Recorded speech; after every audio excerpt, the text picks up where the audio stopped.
안녕하세요 여러분. 산업안전 분야의 꿈을 향해 도전하고 계신 여러분, 반갑습니다. 오늘은 산업안전기사 그리고 산업안전지도사 시험을 준비하는 데 있어 반드시 알아야 할 핵심 법령, 산업안전보건법 시행규칙에 대해 함께 공부해 보겠습니다. 먼저 질문 하나 드리겠습니다. 시험에서 법은 알아야 하는데 어디까지 공부해야 할까요? 많은 분들이 산업안전보건법 본문만 보시고 시행규칙은 너무 방대하다며 넘기시는 경우가 많습니다. 그런데 말씀드립니다. 시험 문제의 상당수는 바로 이 시행규칙에서 출제됩니다. 왜 그럴까요? 산업안전보건법 본문, 즉 법률은 무엇을 해야 한다는 원칙과 방향을 제시합니다. 하지만 구체적인 숫자, 기준, 절차, 서식 예를 들어 며칠 이내에 신고해야 하는가, 몇 명 이상이면 안전관리자를 선임해야 하는가, 이런 세부 내용은 모두 시행규칙에 담겨 있습니다. 실제 기출문제를 보면 중대재해 발생 시 사업주는 몇 시간 이내에 관할 노동관서에 보고해야 하는가? 이 문제의 답, 바로 시행규칙에 명시되어 있습니다. 안전보건관리 책임자를 두어야 하는 사업의 종류와 규모는 역시 시행규칙입니다. 법률은 뼈대, 시행규칙은 살과 근육입니다. 뼈대만 알아서는 완성된 그림을 그릴 수 없습니다. 산업안전기사 시험, 그리고 더 높은 전문가 자격인 산업안전지도사 시험을 준비하신다면 시행규칙을 반드시 자기 것으로 만드셔야 합니다. 오늘 이 강의가 그 길을 함께 열어드리겠습니다. 자, 이제 화면을 함께 보시겠습니다. 지금 보시는 이 그림은 대한민국 산업안전 및 위험성 평가 관련 법규의 위계도입니다. 피라미드 형태로 되어 있죠? 위로 올라갈수록 상위 법규, 즉 일반적이고 포괄적인 효력을 가지고 아래로 내려올수록 하위 법규, 즉 구체적이고 실행적인 지침이 됩니다. 피라미드 맨 꼭대기 대한민국 헌법. 피라미드의 가장 꼭대기에는 대한민국 헌법이 있습니다.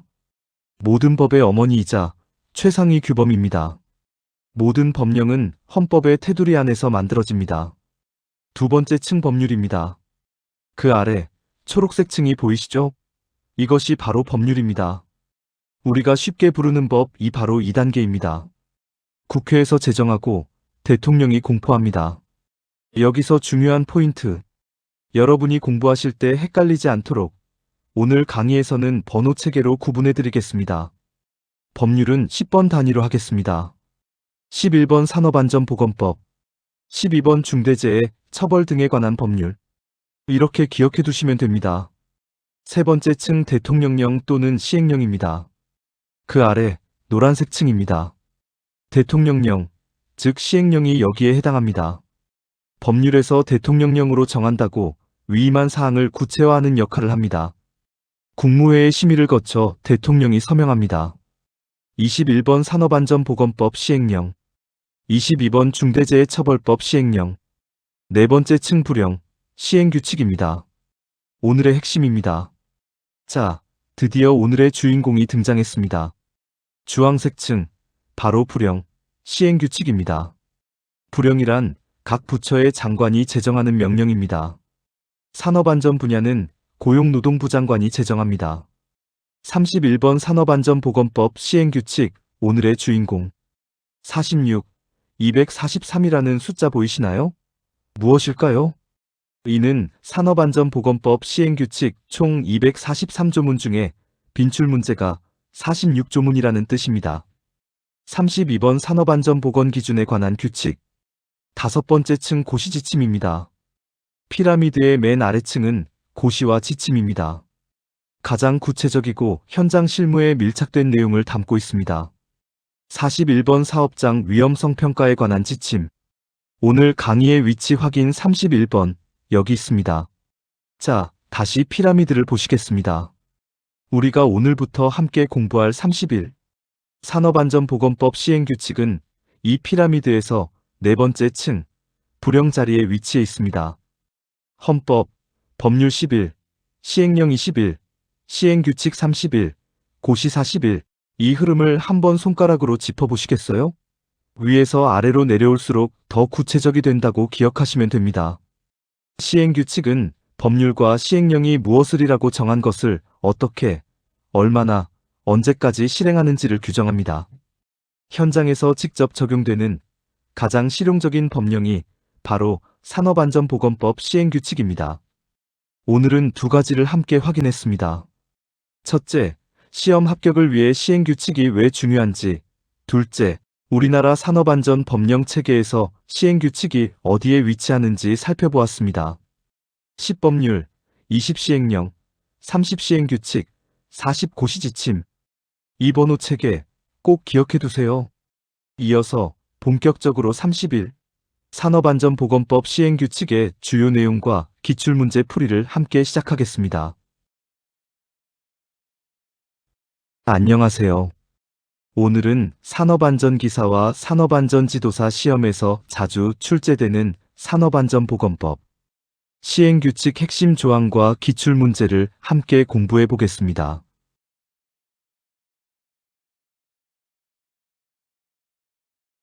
산업안전보건법 시행규칙 조항별 전체 목차입니다.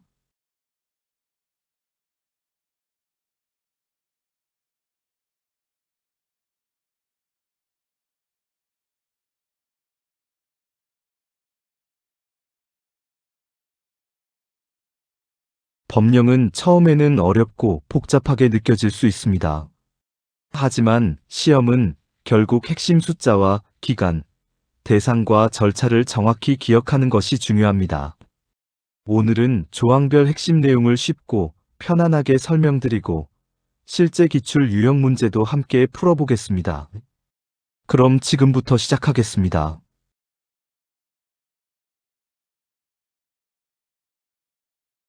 산업안전기사와 산업안전지도사 시험에서 자주 출제되는 산업안전보건법 시행규칙 핵심 조항을 정리해 보았습니다. 표를 잘 보시고 우선 화면으로 제시한 46개 조항은 꼭 이해하고 시험장에 들어가시기 바랍니다. 실제 시험에서는 이 핵심 조항 중심으로 반복 출제되는 경우가 매우 많습니다. 오늘 강의도 이 46개 핵심 조항을 중심으로 차근차근 안내해 드리겠습니다.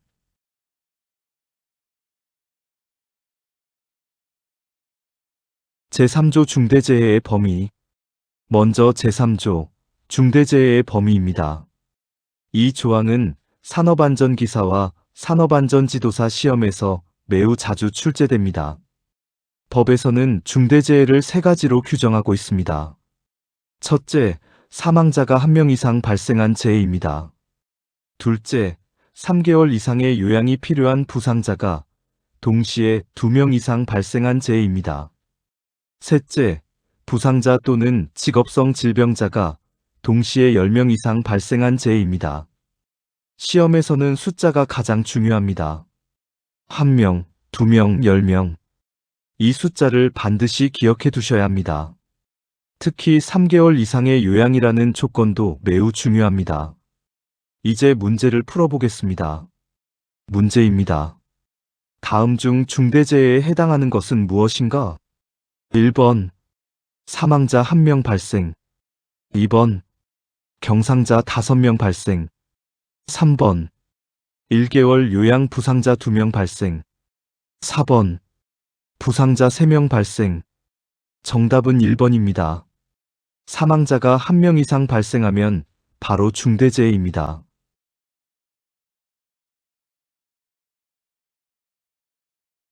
제11조 안전관리자 등의 선임 등 보고. 다음은 제11조 안전관리자 등의 선임 등 보고입니다. 사업장에서 안전관리자나 보건관리자를 선임한 경우에는 반드시 관할 지방고용노동관서에 보고해야 합니다. 시험에서는 다음과 같이 출제됩니다. 안전관리자를 선임한 사업주가 해야 할 사항은 무엇인가? 정답은 선임보고서 제출입니다. 현장에서는 선임 자체도 중요하지만 행정기관에 보고하는 절차 또한 매우 중요합니다.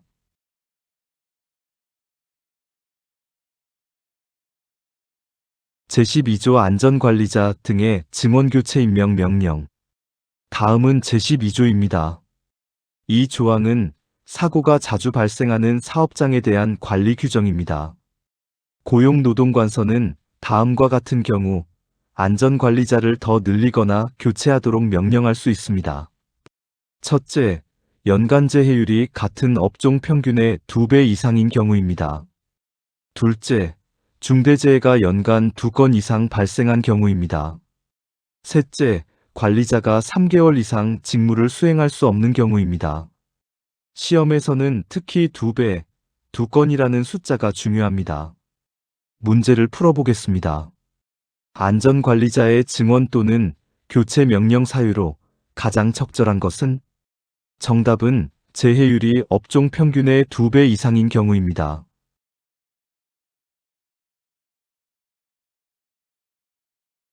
제25조 안전보건관리 규정의 작성. 다음은 제25조 안전보건관리 규정의 작성입니다. 안전보건관리 규정은 사업장의 안전관리 기본 원칙이라고 생각하시면 됩니다. 법에서는 업종과 상시근로자 수에 따라 작성 대상을 정하고 있습니다. 또한 작성 사유가 발생한 날부터 30일 이내에 작성해야 합니다. 시험에서는 주로 다음과 같이 출제됩니다. 안전보건관리 규정 작성 대상 기준은 무엇인가? 정답은 업종별 및 상시근로자 수 기준입니다.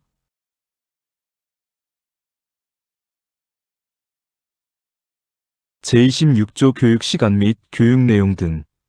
다음은 제26조입니다. 안전보건교육은 산업안전의 가장 기본입니다. 법에서는 교육시간은 별표 4에, 교육 내용은 별표 5에 규정하고 있습니다. 그리고 매우 중요한 내용이 하나 있습니다. 특별교육을 실시하면 채용 시 교육과 작업 내용 변경 시 교육을 실시한 것으로 본다는 점입니다. 즉, 특별교육은 보다 강한 개념의 교육입니다. 시험에서는 이 부분이 매우 자주 출제됩니다. 문제를 보겠습니다. 특별교육을 실시한 경우 인정되는 교육은 무엇인가? 정답은 채용 시 교육과 작업 내용 변경 시 교육입니다.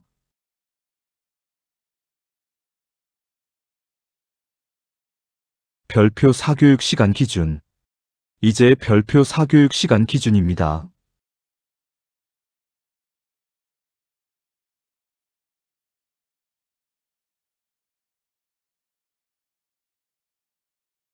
시험에 반복적으로 출제되는 숫자입니다. 사무직과 판매 업무 종사자는 매분기 3시간 이상의 교육을 받아야 합니다. 관리 감독자는 연간 16시간 이상의 교육을 받아야 합니다.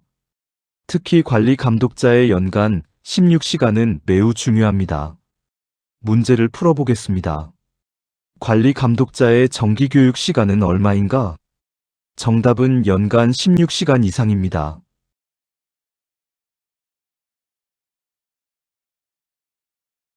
별표 5 특별교육 대상 작업.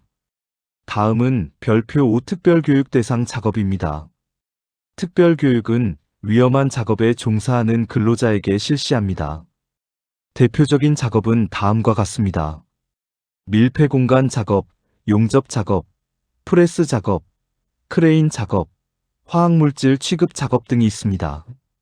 이러한 작업은 사고가 발생하면 큰 재해로 이어질 가능성이 높기 때문입니다. 문제를 보겠습니다. 다음 중 특별교육 대상 작업은 무엇인가? 정답은 밀폐공간 작업입니다.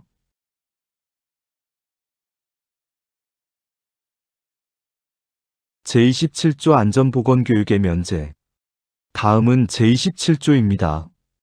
전년도에 산업재해가 발생하지 않은 사업장은 다음 연도 교육시간 일부를 면제받을 수 있습니다. 핵심 숫자는 50%입니다. 즉, 정기교육 시간의 절반 범위 안에서 면제가 가능합니다. 시험에서는 숫자 중심으로 출제됩니다. 정답 키워드는 50% 면제입니다.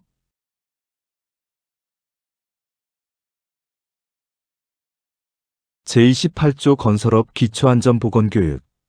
다음은 제28조입니다.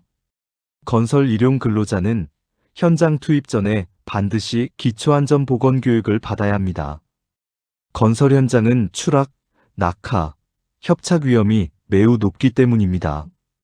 시험에서는 건설 일용 근로자 대상 교육이라는 표현이 자주 나옵니다.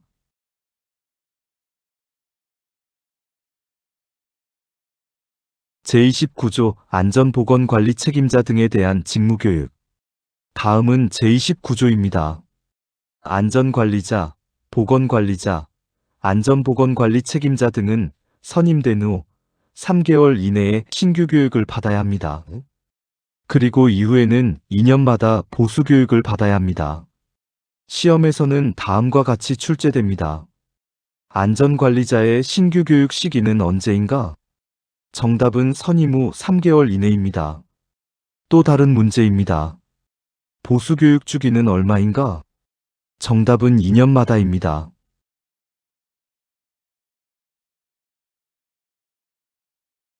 제37조 위험성 평가, 실시 내용 및 결과의 기록 보존. 다음은 제37조입니다. 위험성 평가는 위험 요인을 미리 찾아 제거하기 위한 활동입니다. 하지만 평가만 하고 기록하지 않으면 의미가 없습니다. 그래서 실시 내용과 결과를 기록하고 보존해야 합니다. 문제를 풀어보겠습니다. 위험성 평가 결과에 대해 사업주가 해야 할 조치는 무엇인가? 정답은 기록 및 보존입니다.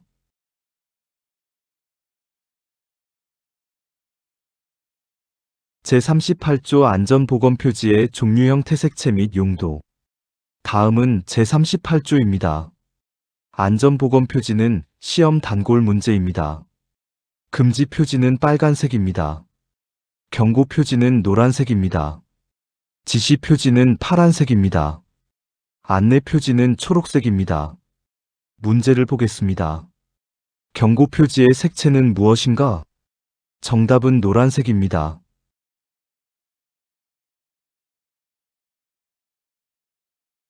제41조 고객의 폭언 등으로 인한 건강장애 예방조치. 다음은 제41조입니다. 최근 감정노동 문제가 증가하면서 매우 중요해진 조항입니다. 사업주는 고객 폭언 등으로부터 근로자를 보호하기 위한 조치를 해야 합니다. 대표적인 조치는 휴식 제공, 보호 조치, 업무 일시 중단 등입니다. 시험에서는 휴식 및 보호 조치라는 표현을 기억하시면 됩니다.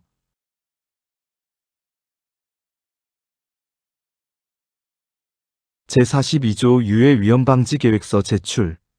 다음은 제42조입니다. 위험한 공사나 설비 작업을 시작하기 전에는 유해 위험 방지 계획서를 제출해야 합니다. 일반 작업은 작업 시작 15일 전까지 제출합니다. 건설 공사는 착공 전날까지 제출합니다. 문제를 풀어보겠습니다. 유해 위험 방지 계획서 제출 시기는 언제인가? 정답은 작업 시작 15일 전입니다.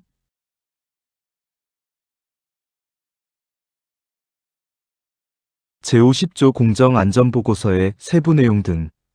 다음은 제50조입니다. 공정안전보고서, 즉 PSM은 화학공장의 대형사고 예방을 위한 제도입니다. 공정안전보고서에는 다음 내용이 포함됩니다. 공정안전자료, 위험성평가서, 안전운전계획, 비상조치계획입니다. 시험에서는 이 네 가지가 반복적으로 출제됩니다.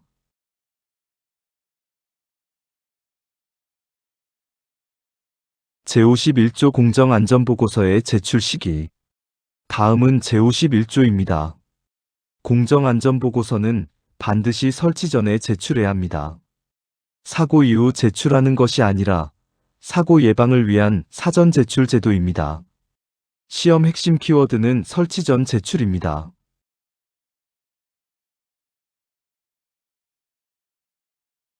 제67조 중대재해 발생 시 보고. 다음은 제67조입니다. 중대재해가 발생하면 사업주는 즉시 보고해야 합니다.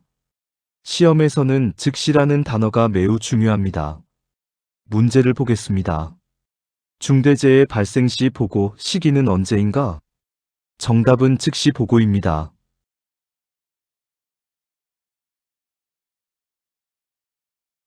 제73조 산업재해 발생 보고 등. 다음은 제73조입니다. 산업재해로 인해 3일 이상 휴업한 경우에는 산업재해 조사표를 제출해야 합니다. 제출 기한은 1개월 이내입니다. 여기서는 3일, 1개월 숫자가 핵심입니다.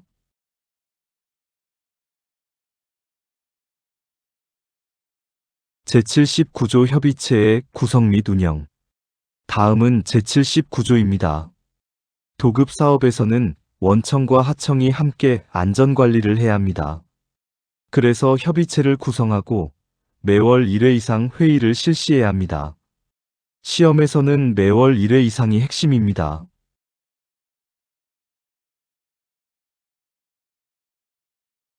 제80조 도급 사업 시의 안전보건조치 등. 다음은 제80조입니다. 건설업과 제조업 등은 2일에 1회 이상 순회 점검을 해야 합니다.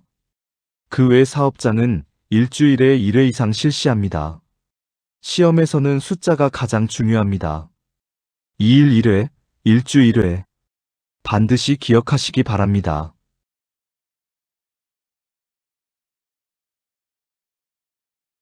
제89조 산업안전보건관리비의 사용.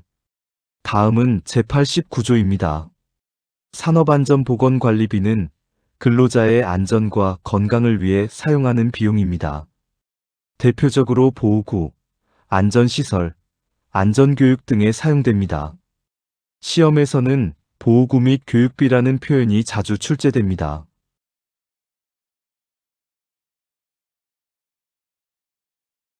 제98조 방호조치. 다음은 제98조입니다. 회전체나 동력전달부 같은 위험 부분에는 반드시 방호장치를 설치해야 합니다. 이는 끼임사고 예방을 위한 조치입니다. 시험에서는 회전체, 동력전달부라는 단어가 핵심입니다.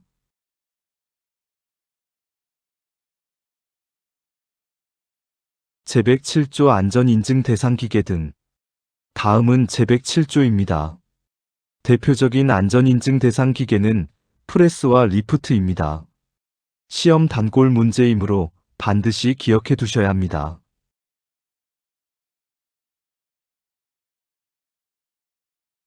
제120조 자율안전확인 대상기계 등의 신고 방법. 다음은 제120조입니다. 자율안전확인은 제조자나 수입자가 스스로 안전성을 확인하고 신고하는 제도입니다. 시험에서는 자율안전확인 신고 대상기계라는 표현이 자주 출제됩니다.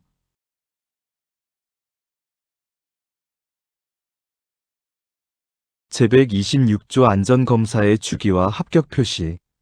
다음은 제126조입니다. 안전검사는 최초 검사를 3년 이내에 실시합니다. 이후에는 2년마다 실시합니다. 다만 건설 현장은 6개월마다 실시합니다. 숫자가 매우 중요합니다.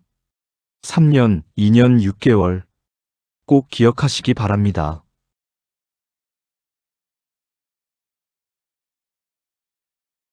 제156조 물질안전보건자료의 작성 방법 및 기재사항. 다음은 제156조입니다. MSDS는 화학물질의 신분증 역할을 합니다. 총 16개 항목으로 구성되어 있습니다. 대표적으로 물리화학적 특성, 독성 정보, 응급조치 방법, 폭발화재 대처 방법 등이 있습니다. 시험에서는 16개 항목이 핵심입니다.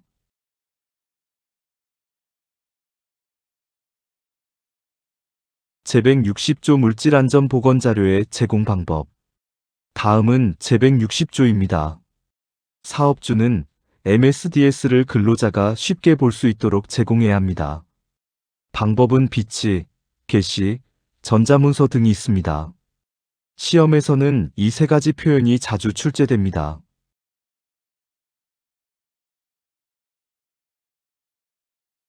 제170조 경고표시 방법 및 기재 항목. 다음은 제170조입니다. 화학물질 경고표시에는 그림 문자와 신호어 등을 표시해야 합니다. 시험에서는 그림 문자, 신호어가 핵심 키워드입니다.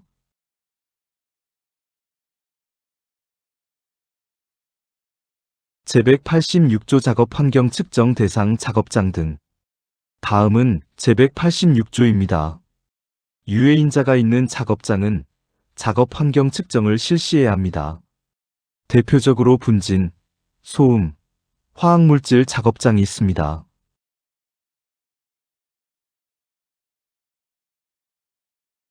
제190조 작업 환경 측정 주기 및 횟수. 다음은 제190조입니다. 작업 환경 측정은 원칙적으로 6개월에 1회 이상 실시합니다. 상황에 따라서는 3개월로 단축될 수도 있습니다. 시험에서는 6개월 1회를 가장 중요하게 기억하시면 됩니다.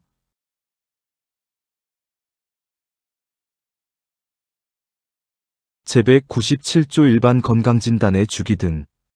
다음은 제197조입니다. 사무직 근로자는 2년에 1회 건강진단을 실시합니다. 비사무직 근로자는 1년에 1회 실시합니다. 숫자가 매우 중요합니다.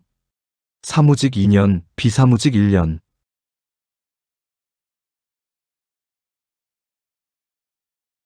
제201조 특수건강진단 대상 업무. 다음은 제201조입니다. 특수건강진단은 유해인자에 노출되는 업무를 수행하는 근로자를 대상으로 실시합니다. 대표적으로 소음, 분진, 유기용제 작업이 있습니다.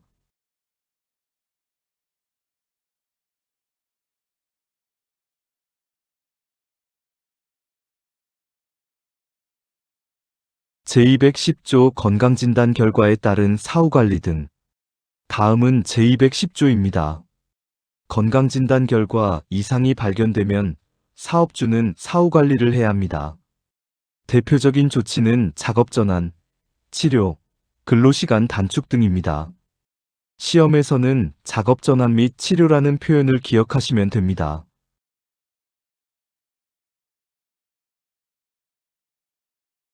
제220조 질병자의 근로금지. 다음은 제220조입니다. 전염 우려가 있거나 병이 악화될 우려가 있는 경우에는 근로를 금지하거나 제한할 수 있습니다. 시험에서는 전염 또는 악화 우려가 핵심입니다.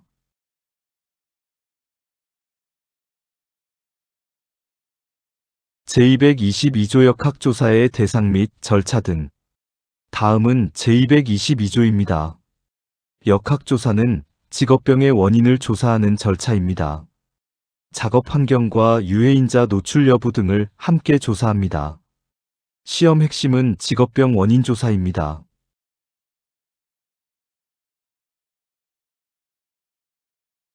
마무리 정리. 오늘은 산업안전보건법 시행규칙 핵심 조항을 함께 공부해 보았습니다. 오늘 반드시 기억해야 할 핵심 숫자를 다시 정리하겠습니다. 중대재해는 1명, 2명, 10명입니다. 관리 감독자 교육은 연간 16시간입니다.